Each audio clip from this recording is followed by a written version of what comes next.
کفر کے دور میں دینے والا پیام خدا کون ہے؟ بزم اغیار میں کفر کے دور میں دینے والا پیام خدا کون ہے؟ دینے والا پیام خدا کون ہے؟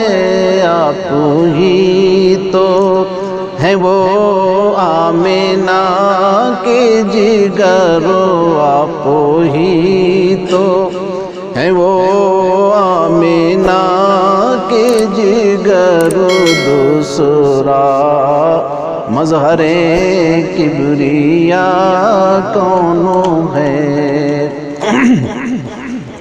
خاک ہی جب بنانا تھا مولا تجھے، خاک ہی جب بنانا تھا مولا تجھے، کیوں نہیں خاک طیبہ بنایا مجھے؟ کیوں نہیں خاک طیبہ بنایا مجھے؟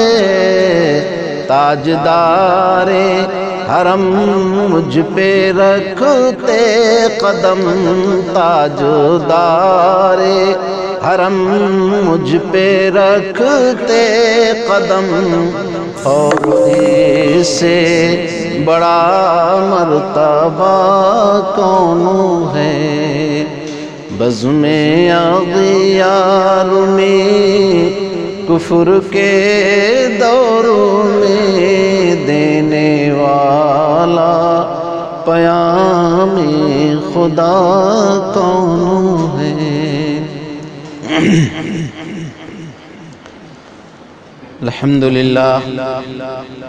الحمدللہ کفا وسلام علی عبادہ الذین اصطفى، اما بعد فاعوذ باللہ من الشیطان الرجیم، بسم اللہ الرحمن الرحیم۔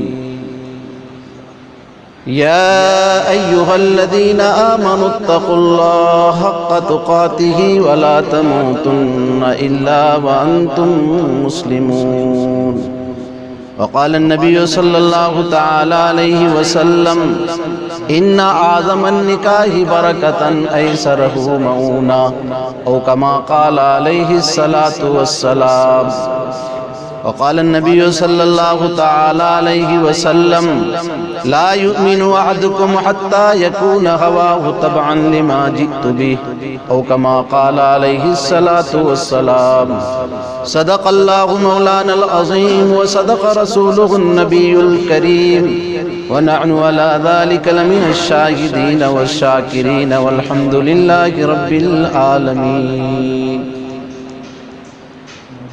بشر صدقے، ملک صدقے، زمین و آسمان صدقے، بشر صدقے، ملک صدقے، زمین و آسمان صدقے، فلک کے کہکشاں صدقے، زمین کے گلستاں صدقے، نرالی ہر ادا صدقے، انوکھا ہر سما صدقے، نرالی ہر ادا صدقے، انوکھا ہر سما صدقے، محمد مصطفیٰ پر رونق دونوں جہاں صدقے۔ درود شریف پڑھ لیجئے۔ اللہم صلی علی سیدنا حبیبنا و شفیعنا کریمنا مولانا محمد بارک وسلم صلاۃ دائما ابدا علی حبیبک خیر الخلق کلہم۔ میرے بھائیوں، بزرگوں اور دوستوں اور آئے ہوئے معزز مہمان کرام، اللہ سبحانہ و تعالیٰ کا بے انتہا کرم اور احسان ہے کہ اس نے ہمیں اور آپ کو اپنی مقدس اور مبارک جگہ پر حاضر ہو کر اللہ کے پیارے نبی خاتم الانبیاء محبوب کبریاء جناب محمد الرسول اللہ صلی اللہ علیہ وسلم کی عظیم سنت نکاح کے عنوان پر جمع ہونے کی توفیق نصیب فرمائی۔ میں نے آپ حضرات کے سامنے قرآن حکیم کی چند آیات اور اللہ کے پیارے نبی خاتم الانبیاء حضرت محمد مصطفیٰ صلی اللہ علیہ وسلم کے چند ارشادات نقل کیے ہیں۔ دعا فرمائیں اللہ تبارک و تعالیٰ ان مبارک ارشادات کی روشنی میں مجھ ناچیز سے کچھ ایسی باتیں کہلا دے جو میرے لیے بھی فائدہ مند ثابت ہوں اور آپ حضرات کے لیے بھی فائدہ مند ثابت۔ اللہ تعالیٰ ہم سب کو کہنے اور سننے سے زیادہ عمل کرنے کی توفیق نصیب فرمائے۔ دیکھیے کہنے والا بھی محتاج ہے، سننے والے بھی محتاج ہیں۔ فرق اتنا ہے کہ مجھے حکم ہوا ہے کہنے کا تو میں کہہ رہا ہوں، آپ اس کو سن رہے ہیں، بلکہ کہنے والا تو مزید اس پر دلیل و حجت قائم ہوتی ہے عمل کے لیے۔ اگر اس میں وہ کوتاہی کرے گا تو سننے والے سے زیادہ اس کی گرفت اور پکڑ ہوتی ہے۔ اس لیے ہمارے لیے بھی دعا کریں کہ اللہ ہمیں بھی عمل کی توفیق نصیب فرمائے اور آپ کو بھی عمل کی توفیق نصیب فرمائے۔ دیکھیے چاہے نکاح کا مسئلہ ہو، ہماری خوشی، ہماری غمی، زندگی کے جس موڑ میں بھی ہوں، ایسا نہیں ہے کہ ہماری نماز میں تو ہم پابند ہیں، اللہ کے نبی صلی اللہ علیہ وسلم کیسا پڑھتے ہیں ویسا پڑھیں۔ روزے میں تو ہم پوچھتے ہیں کہ روزے کا حضرت مسئلہ کیا ہے، کب سے کب تک کا روزہ ہے۔ زکوٰۃ میں بھی اپنے حساب سے نہیں نکالتے، مسئلہ پوچھتے ہیں کہ زکوٰۃ کا کیا فیصد ہے، کس کے اوپر زکوٰۃ واجب ہے۔ بہرحال شریعت کا کوئی بھی مسئلہ ہم اپنی من مرضی سے نہیں کرتے، ہماری مرضی ہے، ہم جیسا چاہیں پڑھیں گے۔ آپ کو کیا ہم نماز تو پڑھ رہے ہیں؟ آپ اگر یہ کہیں کہ بھئی نہیں ہماری مرضی، تو وہ نماز نہیں ہوگی، کیونکہ اصل تو نماز جو ہے اللہ کے حکم کے مطابق ہمیں پڑھنا ہے، اور وہ کیا ہے نبی کا طریقہ۔ تو ہماری جس طرح عبادت میں عبادات کا معاملہ، اس میں ہم تابع ہیں جناب رسول اللہ صلی اللہ علیہ وسلم کے، کہ ہماری نماز نبی کے طریقے پر ہوگی تو وہ نماز ہے، روزہ نبی کے طریقے پر ہوگا تو وہ روزہ ہے، ورنہ بھوکا رہنا ہے، فاقہ ہے۔ وہ روزہ وہ ہوگا جو جناب رسول اللہ صلی اللہ علیہ وسلم کے طریقے کے مطابق ہوگا۔ جس طرح عبادات میں آپ کے دماغ میں بیٹھی ہوئی ہے بات، تو آپ کو چاہے جتنا کوئی سمجھائے کہ نہیں صاحب ان مولانا کو چکر میں مت پڑو، آپ تو فجر کے بعد بھی کھا لو اور سورج نکلنے سے پہلے کھا لو اور سورج ڈوبنے میں پڑے تو روزہ ہو جائے گا، آپ کے مولانا کے چکر میں پڑ، کوئی بھی ماننے کے لیے تیار نہیں کہ نہیں وہ تو مولانا سے ہی پوچھیں گے، ان کو علم ہے قرآن حدیث کے مطابق۔ کیوں آپ کے دماغ میں یہ بات بیٹھی ہے کہ شریعت اور سنت علماء کو معلوم ہے، اور وہ جو حضور پاک علیہ الصلوۃ والسلام نے جس روزے کو روزہ قرار دیا ہے وہ روزہ وہ بتائیں گے تو وہ روزہ ہمارا روزہ ہوگا، ورنہ فاقہ ہو جائے گا۔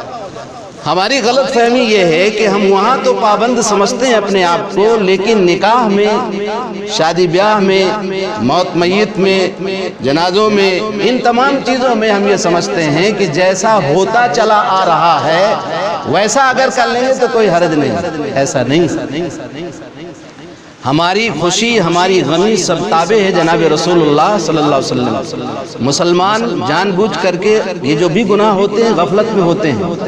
ایک ایمان والا غفلت میں بھی جو بھی، یہ میرے بھائی درود شریف پڑھ لیجئے، اللہم صلی علی سیدنا حبیبنا و شفیعنا کریمنا مولانا محمد بارک وسلم صلاۃ دائما ابدا علی حبیبک خیر الخلق کلہم۔ درود شریف پڑھ لیں، یاد آ جائے گا موضوع۔ میں عرض کر رہا تھا کہ ہماری یہ غلط فہمی ہے جس کی بنیاد پر ہم شادی بیاہ میں اپنے آپ کو آزاد سمجھتے، بات سمجھنے کی ہے۔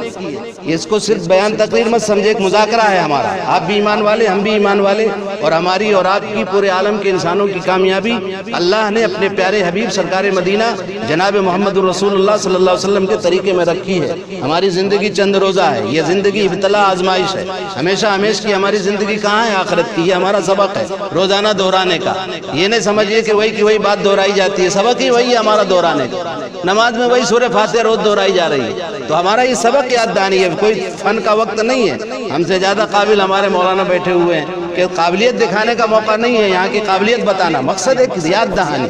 قرآن کا حکم فذکر فإن الذکر تنفع المؤمنین، اے میرے محبوب صلی اللہ علیہ وسلم آپ نصیحت کرتے رہا کیجئے، خیر کی بات کہتے رہا کیجئے، خیر کی بات ایمان والوں کو نفع دیتی۔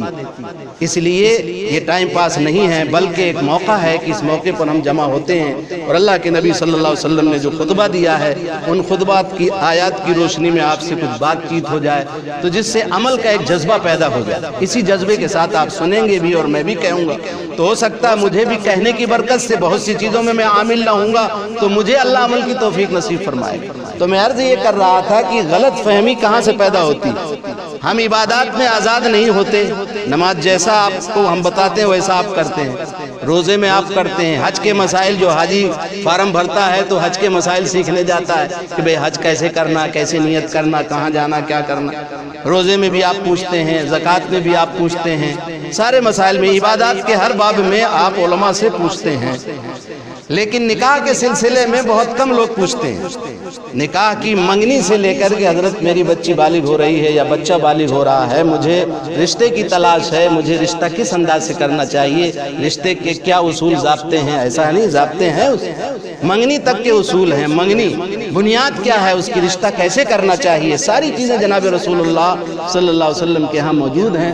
اللہ کا شکر ہے ہم بانج نہیں ہیں، اللہ نے ہمارے ہاں ساری چیزیں عطا فرمائی ہیں۔ اب ہماری غلطی ہے یا ہمیں علم نہ ہو تو ہم ادھر ادھر تلاش کرتے ہیں، دوسروں کی شادیوں کو دیکھ کر للچاتے ہیں، ارے یار فلاں ہیرو کی جیسی شادی ویسا، اور فلاں ڈھکا، یہ جو ننگے ہیں پورے ان کی طرف ہم توجہ کرتے ہیں کہ ان کی تہذیب شاید ہمیں ترقی دے دے گی یا ہمیں عزت دے دے گی۔ ہماری بہت بڑی بھول ہے میرے، یہ کیا دیں گے، ان کے پاس ہے ہی نہیں ہے کچھ تو کیا دیں گے، ان کے پاس دینے کے لیے کچھ بھی نہیں ہے، ساری چیزیں ہمارے پاس، ہماری تہذیب، ہماری تمدن، ہمارے نکاحوں کو، ہمارے نکاح کے انداز کو غیر مسلم جو نکاح میں ہوتے ہیں بڑے تعجب کے ساتھ بیٹھتے ہیں۔ ابھی ایک ہوٹل میں نکاح ہوا، باہر سے بارات آئی، جب آن لائن شادی طے ہونا شروع ہو گئی نا تو جھارکھنڈ کی لڑکی تھی، لڑکا اپنے کھنڈوا کا تھا، بہت دور 5-6-7 کلومیٹر دور نکاح تھا۔ مجھے بلایا، میں نے کہا میں بولے حضرت بہت دور ہے، آ جائیے آپ نے، ٹھیک ہے۔ وہاں دیکھا میں نے تو 80% غیر مسلم تھے اور زیادہ تعداد عورتوں کی تھی۔ اب میں نے کہا وہاں مسجد میں نکاح سنت یہ کیا جانے، اللہ سے مانگا، میں نے کہا اللہ یہاں کے حال کے مطابق کچھ کہلا دے۔ دیکھا وہ سب ٹیکا لگائے، عورتیں بیٹھے، میں نے پوچھا بھائی یہ کیا ہے، کس کو سنوانے کے لیے بلایا آپ نے؟ بولے یہ سب غیر مسلم، ان کے دوست ہیں لڑکی کے، اور یہاں بھی جو ہے ہمارے کچھ دوست احباب ہیں، کچھ ڈاکٹر، کچھ انجینئر، وکیل حضرات تھے یہاں کھنڈوا کے بھی۔ میں نے اللہ سے مانگا اور اللہ نے بات کچھ کہلائی۔ پھر میں نے یہ بات کہی دوسرے سماجی کے اعتبار سے کہ ہم سب ایک ماں باپ کی اولاد ہیں، سب ہم لوگ کو اللہ نے پیدا کیا، آپ کو اللہ نے مال دیا، آپ نے اتنے بڑے ہوٹل میں شادی رچائی، آپ نے کروڑوں روپے خرچ کیا، تو کیا ہم کسی کروڑ پتی کو یہاں یہ احساس ہے کہ ہمارے بغل میں ایک پڑوسی، چاہے ہندو ہو، مسلم ہو، کوئی بھی ہو، اس بچی کے 18-20 سال گزر گئے، 25 سال کی عمر ہو رہی ہے، اس کے ہاتھ پیلے نہیں ہوئے کیونکہ اس کے پاس پیسے نہیں ہیں، آپ لاکھوں روپے ہوٹل میں اڑا رہے ہیں، اور وہ غریب بچی اگر اس کا کچھ ہوتا ہے تو اس کے ذمہ دار آپ کی کروڑ پتی ہم سب لوگ ہیں، اللہ تعالیٰ ہمیں سکون نہیں دے گا۔ ایسی عمومی بات اللہ نے کہلائی، ڈاکٹر مبارکبادی دینے آیا کہ صاحب، میں نے کہا یہ منتر نہیں ہے، یہ لوگ منتر پڑھتے ہیں، منتر نہیں، یہ پیغام ہے جناب رسول اللہ صلی اللہ علیہ وسلم کا، انتم سندیش تھا حضرت محمد صلی اللہ علیہ وسلم کا، بہت بڑا پیغام ہے، پوری انسانیت کو جوڑا ہے کہ ہم سب ایک ماں باپ کی اولاد ہیں، جیسے ہمارا اللہ ایک ہے ایسے ہمارے ماں باپ بھی ایک۔ اب دھرم ہے اور آپ کے ذمہ اللہ نے کر دیا لا اکراہ فی الدین، دین دھرم میں کوئی جبر نہیں، جو جبر ہے وہ دھرم نہیں، جو دھرم ہے وہ جبر نہیں۔ میں نے اس طرح کی بات کی، بہت خوشی ہوئی، میں نے کہا لب بحریج جہاد، لب جہاد، یہ سب فالتو بکواس میں الجھانے کے لیے کچھ نہیں، ہمارے یہاں اس کی گنجائش ہی نہیں۔ جو شریعت اجنبی عورت کو دیکھنے کے لیے منع کر رہا ہے، منع کر رہی ہے، اور منع کیا گیا ہے اجنبی عورت کو، غیر مسلم نہیں، مسلم ہو کوئی بھی ہو، جب دیکھنا ہی منع ہے تو لب جہاد، جہاد کیسے کرے گا اس میں؟ لب تو دیکھنے کے بعد پیدا ہوگا، پہلے دیکھے گا پھر عشق کرے گا پھر تو جہاد کرے گا۔ جب دیکھنا ہی حرام ہے تو ہمارے لب جہاد کا تصور ہی نہیں ہے، جس کا تصور نہیں ہے تم ایسی چیزوں میں الجھا رہے ہو، سیاسی جو ہے کنڈے اپنا رہے ہو اور امت کو توڑ رہے ہو، انسانیت سے توڑ پیدا کر رہے ہو۔ میں نے کہا سب بکواس ہے، یہ سب ہم سب ایک ماں باپ کی اولاد ہیں، تم نظریات میں اپنی اپنی جگہ تابع ہو، تمہیں اختیار ہے، اللہ نے دنیا میں اختیار دے دیا، تمہیں آزاد کر دیا، اسی لیے تبھی تو امتحان ہوگا، اگر آزاد نہیں ہے تو امتحان کس بات کا؟ امتحان جس کو امتحان کی فکر ہوگی وہ تیاری کرے، جس کو فکر نہیں نہ تیاری کرے۔ اللہ کے ہاں سب راستے ہیں، اور جب مہاپرلے آئے گا، قیامت آئے گی، اور اللہ کے ہاں سب نمٹا جائے گا۔ اس طرح کی باتیں تو بہرحال شریعت کے مطابق اللہ نے کچھ باتیں تو ان پہ بھائی جوڑ پیدا کرو۔ اب یہاں تو ہمارا مجمع ہے یہ، اس لیے آپ سے اس طرح کی بات کر رہا ہوں میں۔ حدیث میں کلموا الناس علی قدر عقولہم، لوگوں سے بات کرو اپنی عقلوں کے مقدار، جہاں جیسی بات ہو اس کے اعتبار سے شریعت نے بات کرنے کا حکم دیا۔ اب آپ غور کریں کہ جب ہمیں روزہ نماز ہم جب تابع ہیں تو ہم شریعت کے اس میں بھی تابع ہونا چاہیے، کریں گے نا انشاءاللہ۔